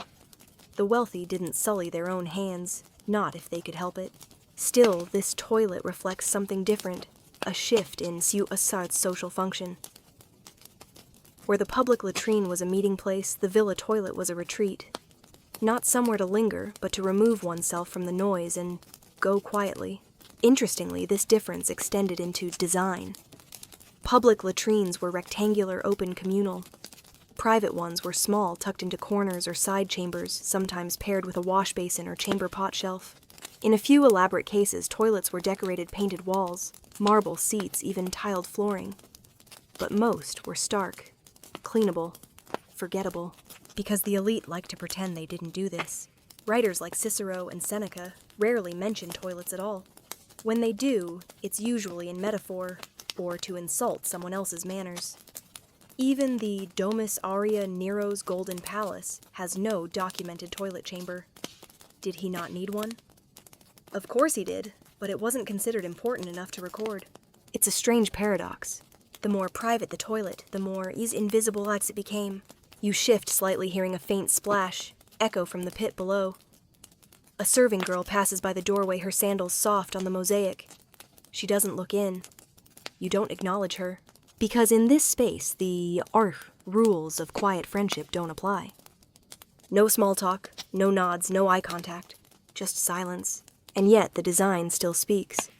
The presence of the amphora, the folded cloth, the incense niche, they suggest care, thought, maybe even dignity. This is a room meant to contain something waste, yes, but also privacy. Reputation. The illusion of cleanliness even when the smell says otherwise. You rise, adjusting your tunic. The bench has warmed slightly, though the air remains still and cool. There's a small bronze mirror hung beside the door. You glance into it. Your face looks the same, but you feel different, because now you've seen both sides. The marble benches of the city, crowded and cheerful. The trenches of the military camp, rough but routine. The rooftop dangers of insula life. And here, the solitude of the villa toilet, elevated in status, but not necessarily in comfort. Each space tells a story. Each space leaves its mark. And now, stepping out into the sunlit corridor once more, you feel them all layered on you like dust. Quiet. Invisible. Human. You walk slowly through the villa's sun-dappled corridors, sandals whispering over tessellated floors, the soft clink of a servant's bracelet echoing faintly from a nearby atrium. There's a strange contrast unfolding in your mind between what you've just left behind and what you now walk toward, because just minutes ago you were crouched over a simple hole in stone, and now you're standing in a hallway lined with Hoyer frescoes, depicting elegant banquet satyrs dancing in vineyards and swans gliding over imagined lakes. The kind of space where guests are meant to admire, to linger, to envy. But what if you could admire a toilet? Some Romans tried. And so, with a quiet step, you make your way toward one of the strangest corners of Roman design history, the fashionable toilet. Yes, they existed, and they weren't always tucked away in shadows or behind heavy drapes. In some Roman homes, especially during the later empire, latrines began to take on a peculiar flair, decorative, elaborate, and in some cases borderline luxurious. You turn into a side courtyard and see it a small chamber with an arched entrance, no door, but framed by Corinthian columns, no more than shoulder height. Inside, a single seat of polished marble, carved not just for function, but form. Scrolled edges, inlaid mosaics beneath the whole. The floor is a riot of colored tiles, blues, reds, greens in geometric spirals. You blink. Did someone actually design this? Not just build it? Yes, and with purpose. Because as Roman society grew more image-conscious, so did its interiors. A wealthy patron might want guests to see even briefly that he had the nicest facilities. Just as they might admire the mosaic in the dining room, or the imported amphorae lining the garden wall, so too might they comment half-jokingly on the elegance of the Urhaus toilet. In some homes, toilets were placed in semi-public areas. tucked beside the atrium, near the peristyle garden, close enough to be seen if not used openly, and the message was subtle but clear. Even my most humble space is better than your best room. Some latrines had frescoes on the ceiling, so you could be entertained while seated. Others featured carved armrests, low footstools, and in at least one absurd case, the bronze backrest, shaped like a seashell. There are even records of toilets with inscriptions, etched into the marble or painted along the walls. Not crude graffiti, but purposeful decoration quotes, greetings, even tiny jokes. One example found in Ostia: "He who sits here leaves all burdens behind." Another in a villa near Naples: "All roads lead here." Cheeky. And then, of course, there were the button mosaics. You crouch now, running a finger across the floor beneath the polished seat. Tiny colored tiles. Tesserae form a sea creature, a curled octopus legs wrapped in spirals, one eye closed in what may or may not be a wink. Someone commissioned this. A craftsman laid it tile by tile, and all for the 2 minutes someone might spend hovering above it each morning. You wonder what guests thought. Did they comment? Did they pretend not to notice? Or did they chuckle the way we might at a novelty bathroom sign today? The truth is, toilets were part of the aesthetic language. Another surface for wealth, taste, and imagination. A place where even the mundane could become art. Now, historians are divided about this. Some argue these decorated latrines were rare outliers in an otherwise utilitarian trend. Others believe they were more common among the upper classes, especially in the homes of merchants trying to prove themselves to the old money elite. What's undeniable is that these fashionable toilets left a record. Mosaics survive. Frescoes, too. Some are cracked, some faded, but many are startlingly vivid. Dolphins leaping, fish swimming, sea gods reclining on improbable clamshells. Why the sea theme, you ask? Well, partly for fun, but also, according to some scholars, because water imagery felt cleansing. Fitting, or maybe the sea, vast and unknowable, felt like a metaphor for what happened when you flushed something down a Roman drain. Too poetic, maybe, but it's very Roman. You stand again, brushing dust from your hands. The sun has shifted slightly. Light now spills across the mosaic, making the tiles gleam as if wet. And for a moment you understand the impulse. Why not make beauty out of the ordinary? Why not give a little dignity to the daily routine? Why not, in a world of senators and scandals and chariot crashes, find 5 quiet minutes to sit on marble and gaze at a tiled octopus who understands your struggle? That's what these fashionable toilets were: a wink, a nod, a soft rebellion against the idea that only temples and forums deserved decoration. Here, beneath a columned arch and a flickering oil lamp, the Roman elite could say, without saying, "Even my bathroom is art." And as you step away, you smile. Because it kind of is. You exit the villa just as the city begins to hum with full morning life. Sunlight hits the rooftops at a clean angle, now brightening the marble facades and casting shadows beneath the eaves. Bakers shout their first prices cartwheels creak over the cobbles, and somewhere a rooster is still trying to be relevant. It's busy, but you're not heading toward the center of Rome. You're veering sideways toward the festival streets, where ribbons flutter from balconies and garlands of olive leaves trail across wooden stalls. You pass vendors arranging fruit into elaborate pyramids, children chasing dogs with laurel crowns askew, and old men arguing about whether this year's Saturnalia is livelier than the last. And just off the main path, tucked behind a row of temporary market stalls, you see Us temporary latrine. This one isn't made of marble or mosaic. It's a long wooden bench, hastily built planks not quite aligned held aloft by stacked amphora crates, and shielded loosely by a canvas screen. The smell hits you before the wind does. Welcome to Rome's answer to crowd control during festivals. You approach with cautious curiosity. It's not exactly inviting. The ground is packed dirt trodden by too many sandals, and splashed by things best left undescribed. But the structure is real. It works. And that's the miracle. Because Cucurus. Romans planned for crowds. Whether it was Saturnalia Lupercalia, a funeral procession, or a military triumph, they knew people needed to eat, drink, and eventually relieve themselves. Temporary toilets, or latrinae transitoriae, were assembled near major gathering points. They weren't fancy. but they were functional. And in their own way, part of the experience. A man in a red tunic ushers you forward. One seat open, he calls. You nod, duck under the flap, and find yourself perched next to a young woman adjusting her hairpins and humming a festival song. She doesn't look up. Behind the canvas, the world carries on. Drums beat somewhere near the temple. A child shrieks with laughter. A seller calls out nuts for Bacchus almonds and honey. And yet, here on this creaky wooden bench, a quiet kind of order holds. People come. People go. No one lingers. No one complains. And while there are no sponge sticks in sight, this is bring your own or go without territory. Someone has thoughtfully left a jar of vinegar and a bucket of water. You glance upward. Above the canvas flap, someone's tied a garland of ivy across the top beam. A crude attempt at decor. You smile, because that's Rome again. A touch of celebration, even here. These festival toilets weren't permanent, but they were essential.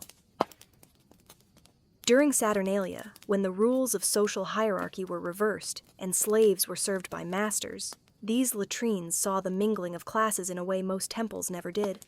Men and women used them. Children, too. Some were drunk, some were shy, some were too full of chickpeas and regret, and yet it worked. Why? Because of routine.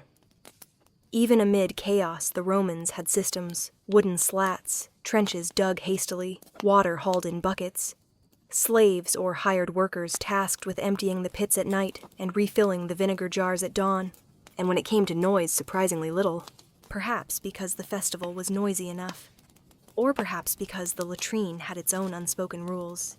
Here you pause, you breathe, you recover. In one record from the Saturnalia of 38 BCE, a magistrate is said to have slipped away from his own parade to use a festival latrine. His absence was noted, but not mocked. Why? Because everyone understood Ina's size. You shuffle slightly on your seat as another man enters, muttering something about figs. The woman beside you stands, adjusts her tunic, and ducks out. No eye contact. No nod. Just presence shared momentarily, then gone. And you feel it again, that strange blend of privacy and publicity, like sitting inside a bubble while the world spins outside. Some historians suggest that Romans even scheduled festival toilet breaks into their event planning. Space for relief was just as important as space for spectacle. No point in holding a 10-hour triumph if the people can't last past hour 4. You sit a moment longer, watching a lizard scuttle across the dirt floor. Then you rise, nodding to the man in the red tunic, and step back into the sunlight. And there it is again, Rome in full bloom. Trumpets blare. Cloaks flutter. A priest in gold-trimmed robes tosses barley into the crowd. 2 boys argue over a clay toy horse. A girl tries to balance a pomegranate on her head. And behind it all, a humble latrine sighs beneath the weight of olives, wine, and civic joy. You take one more glance over your shoulder. The canvas flap stirs in the breeze. A gust of incense from the nearby altar momentarily masks the smell. And in that moment, the whole thing feels festive, in its own strange way. Because in Rome, even toilets show up for the celebration. The scent of roasted chestnuts and crushed laurel follows you as you make your way out of the festival quarter. Your ears are still ringing slightly from the drummers' boys, in tunics too large for them, beating wildly on clay drums, as if their rhythm alone could summon Bacchus. But your journey continues. Now you find yourself walking along a dusty Roman road outside the city proper. The stone slabs underfoot are worn smooth from centuries of use. Merchants, messengers, legions, and lovers have all passed this way. And now you're looking for a toilet, because even travelers, especially travelers, needed relief. You squint ahead and spotted a small, slightly slanted wooden structure set off the roadside beneath a cluster of cypress trees. It's modest, faded. The door hangs open, revealing a dark interior. A few stones lead the way like stepping stools across the gravel. Welcome to the traveler's latrine. These were common along major Roman roads, especially the Papici Via Appia, the great artery stretching from Rome down to the heel of Italy. Maintained by the state landowners, or sometimes innkeepers, caupones, these roadside facilities were basic but crucial. You step inside. The air is cooler, earthier. The seat is wood, not stone, with a faint polish from years of use. There's a small shelf carved into the wall where someone has left a half-burnt oil lamp and, oddly, an apple core. You pretend not to see it. A breeze cuts through a gap in the wooden wall. You sit. It's peaceful here. Quiet in a way that Roman cities rarely are. The sound of wind through dry leaves, a crow somewhere in the distance, the occasional rumble of a passing cart. These latrines weren't built for luxury. They were built for survival. Long-distance Roman travel was slow and unpredictable. Roads could be blocked by landslides, detoured by military patrols, or made treacherous by rain. Caravans moved at the speed of oxen, couriers slightly faster. But no one was sprinting, and so way stations' mutationes and mansiones were dotted every 20-30 kilometers. Some offered food, some beds, most latrines.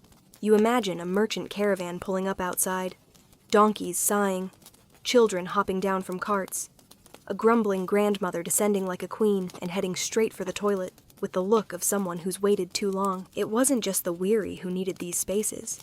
It was the nervous, the hopeful, the homesick. Travel is hard on the stomach then and now.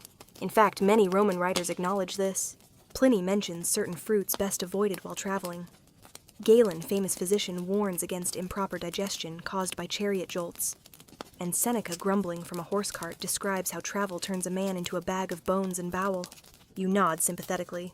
The roadside latrine may be humble, but it has witnessed much secret weeping, sudden joy, the relief of travelers returning home, and the fear of those leaving for the first time. And even here in the smallest latrine, Roman engineering showed up. A few of these traveler toilets were connected to small cisterns or runoff channels, diverting rainwater to rinse the waste. Not always, but when done well, they functioned for years. Sometimes a local boy might be paid to clean the trench weekly.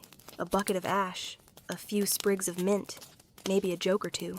And yes, sponge sticks made the trip, tied to belt loops, carried in pouches, or borrowed, though few were likely eager to do that. You imagine a soldier barely 16 crouched in this very spot centuries ago, scribbling a line into the wood wall with a dagger. Something crude, something lonely. You glance up. Sure enough, there it is. I miss Lucia more than figs. Simple, sad, hilarious. Because for all the grand temples and marble halls Rome built, it's these little scrawls, these human moments tucked into latrine walls that tell you how people felt. It wasn't all triumphs and treaties. Sometimes it was aching knees, bad dates, cold figs, and wondering whether Lucia ever wrote back. You rise slowly. The seat creaks. Outside, a man leads a goat past, nodding at you without breaking stride. You nod back. He knows. You know. There's an odd kinship between travelers, especially those who've had to navigate unfamiliar toilets. You step out. The light is brighter now. You squint and turn your face toward the road. Your journey's not over yet, but for now your stomach is settled, your sandals dry, and you're walking in the footsteps of every Roman who ever had to say, "Sorry, I'll catch up, I need a minute." The sun is high now, climbing toward its noon zenith, and the stones under your feet radiate warmth. As you walk, your shadow sharpens long and lean, stretching across the road behind you like a quiet companion. You've returned to the outskirts of Rome, the villas and vendor stalls fading behind you, and something in the air feels different now. Heavier. Still. Ahead, you see the edge of a once grand latrine. The roof is half collapsed, a fig tree growing through one corner. Cracked stone seats lean against broken columns, vines crawling over faded mosaics. You've arrived at a fallen latrine, and with it a new question takes hold. What happened when Rome forgot how to go to the bathroom? Because this crumbling room filled with shadows and ivy represents not just a building abandoned, but a habit lost. You step through what remains of the entryway. Bits of tile crunch beneath your sandals. The rinse channel is dry, clogged with leaves. The sponge stick pot lies shattered in a corner. And still something about the space remains familiar. The curve of the seat. The worn edge where someone once rested an elbow. You know this place, even if it no longer knows itself.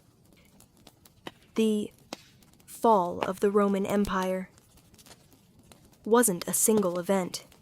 It unraveled in patches economies, disrupted aqueducts, neglected roads unsafe.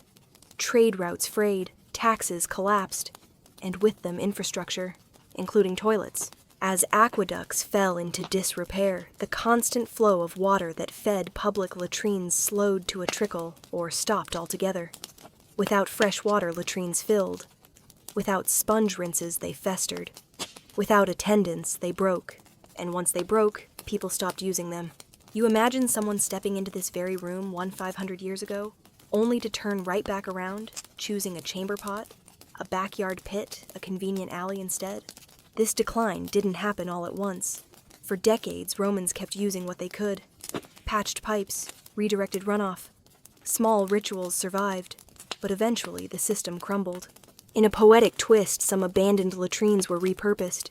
Their marble seats broken up for building material. Their chambers filled with rubble. Some were sealed and forgotten, but some were simply left open like this one. Ghosts of a daily rhythm. Preserved not in scrolls or statues, but in cracked benches and dried-out drains. You brush your hand along the wall, feeling the roughness of time. And it's here you understand something. Toilets weren't just an engineering marvel. They were a social contract. To maintain a public latrine, people had to agree to clean, to pay, to share to rinse. And when that cooperation faltered, so did the toilets. It's no coincidence that the rise of private pits, chamber pots, and filth-strewn streets came alongside the fall of civic engagement. When the city stopped being a shared space, the toilet stopped being one too. In medieval Europe, centuries later, public sanitation would again become a civic challenge. Waste was thrown into streets, rivers polluted, and disease spread. The knowledge was there, but the systems were gone. Rome's toilets, once an emblem of order and collective dignity, had vanished. You sit gently on a cracked bench, letting the silence fill you. A butterfly flits through the air above. Dust motes shimmer in a beam of light where the roof has fallen in. It's strange. You've spent so long in bustling latrines, chatting, rinsing, observing, that this silence feels unnatural. But in its own way, this ruin tells a story too. A story of maintenance abandoned, rituals forgotten, sinks run dry. A story of how even the most mundane miracles, clean water, quiet friendships, shared sponge sticks, depend on cooperation. Not everyone mourned the loss.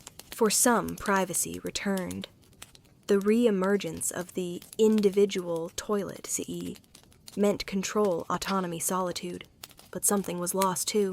The old Roman idea that a city is shared, even in its most personal moments, slipped away. And yet archaeology has brought it back. You think of all the researchers who have knelt in places like this, brushed dirt from sponge holders, measured trench slopes, translated graffiti, debated sponge logistics at conferences with more passion than most senators could summon. They know the truth these ruins matter, because inside them is the hum of ordinary life, the rhythm of breath and routine and ritual. You rise slowly, letting your fingertips trail over the stone one last time, and as you leave the broken latrine behind, you hear something, not a sound, but a feeling. The echo of water, the hush of conversation, the soft clink of sponge sticks, the heartbeat of a city that for a moment in history knew how to sit together in silence. You follow the path uphill, now away from the forgotten latrine sandals, scraping gently against the rough slope. The city stretches behind you like a faded tapestry. Domes, towers, olive groves, all dusted in late afternoon gold. And ahead, scattered across a terraced hillside, is the unmistakable image of a modern archaeological dig. Not modern in your time, but modern in Rome's time. Because as the empire faded, and ruins overtook rooftops, there were always those who tried to remember.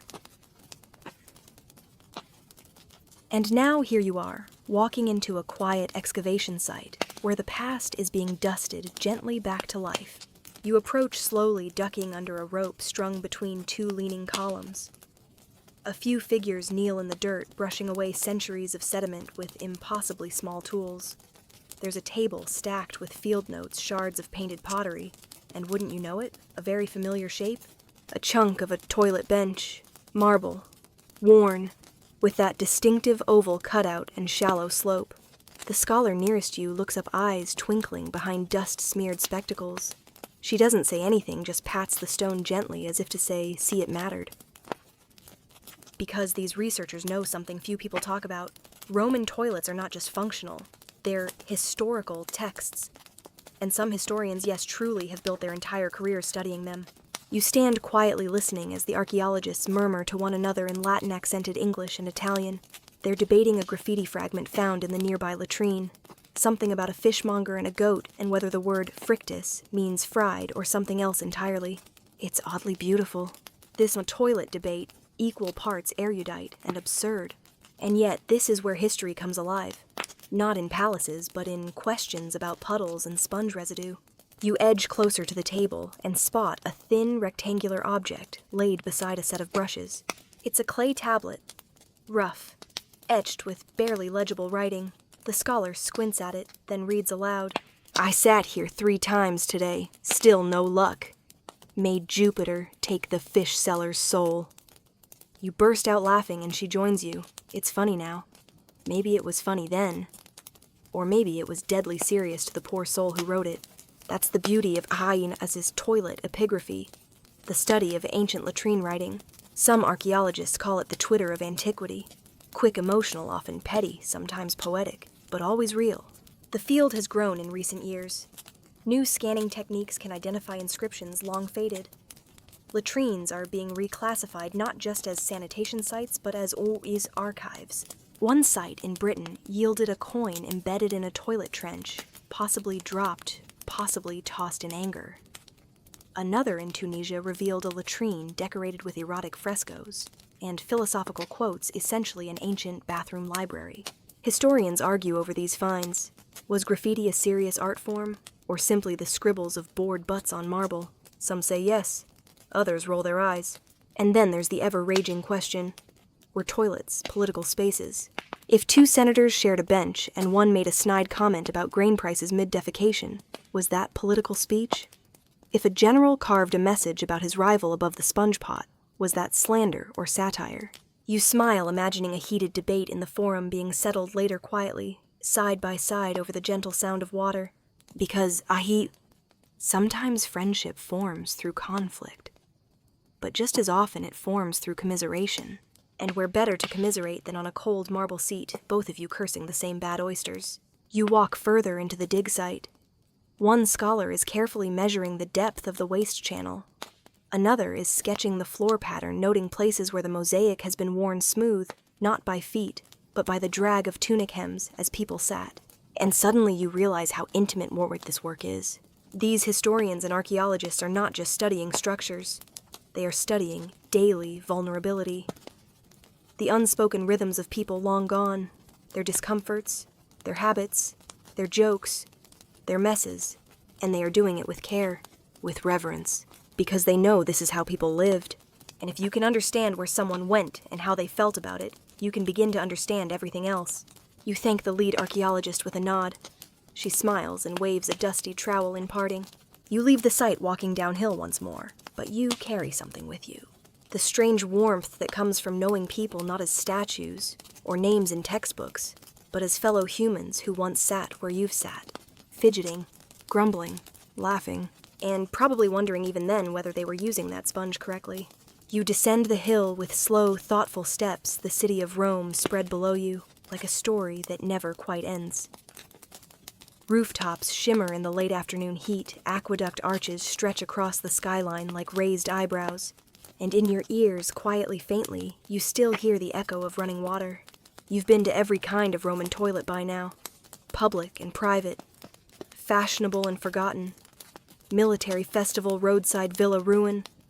You've watched sponge sticks swish through vinegar. You've read gossip scratched into stone. You've sat beside strangers and beneath frescoes. And through it all, something has taken shape. This wasn't just about waste. It was about in-togetherness. So now, before the sun disappears completely, you head toward one last place, a modern bathroom. Quiet, clean, a little too bright. A plain ceramic toilet waiting like a throne that's forgotten it used to be made of marble. You sit not out of necessity, but out of reflection. Because here's the truth, we've lost something. The Romans knew that bodily functions weren't just biological. They were social. They were woven into the rhythm of a shared day. And whether on a street bench, a villa alcove, or a trench outside a fort, There was something sacred in the act of sitting side by side, of trusting the person next to you to be decent, to be quiet when needed or funny when welcomed, to pass the sponge literally and figuratively. Today we shut the door. We plug in headphones. We scrub the experience clean of all humanity. And while there's comfort in that privacy, maybe, just maybe we've gone too far. You think of that soldier in the camp, wiping his nose and muttering about barley. You think of the girl in the festival latrine humming a tune behind a curtain of vines. You think of the merchant cursing his fishmonger over 3 failed attempts. And you smile, because these people were real. Entire empires may rise and fall, but everyone at some point has to sit down, sigh, and wait for the moment to pass. That's the great democratizer. The shared struggle. The whispered prayer to Cloacina when things are moving too slowly, or too quickly. And what they built, the rinse channels, the sponge etiquette, the tiled octopus beneath your sandals wasn't just plumbing. It was community. You flush now. A quiet, modern whoosh. You wash your hands, dry them, and stare at your own reflection in a mirror far cleaner than anything Rome could have offered. But in your mind, you're back on the bench stone, cool under your thighs, the air filled with rosemary, and the person beside you saying nothing at all. Just sitting there. With you. In it. Together. So now, wherever you are settled in bed, tucked beneath your blanket, maybe the hum of a fan in the background, let your mind drift back. Not to the marble or the mosaics or the vinegar jars, but to the feeling of it. The gentle weight of routine. The closeness of quiet strangers. The peace that comes from knowing you're not alone, even in your most unremarkable moments. You've journeyed through latrines and legends, whispered prayers to forgotten goddesses, dodged chamber pots under moonlight, and debated sponge stick policies with ghosts of archaeologists past. And now let it all fade into the background. Let the water trickle softly beneath you. Let the torchlight flicker and dim. Let the stone cool the air still, the silence settle like warm dust across your thoughts. You are safe. You are still. And you are part of something ancient and oddly beautiful. A line of people stretching back through time who all needed the same things. A place to sit a moment to breathe. And perhaps someone nearby who understands. Good night. Sleep well. And may your rinse channel never clog.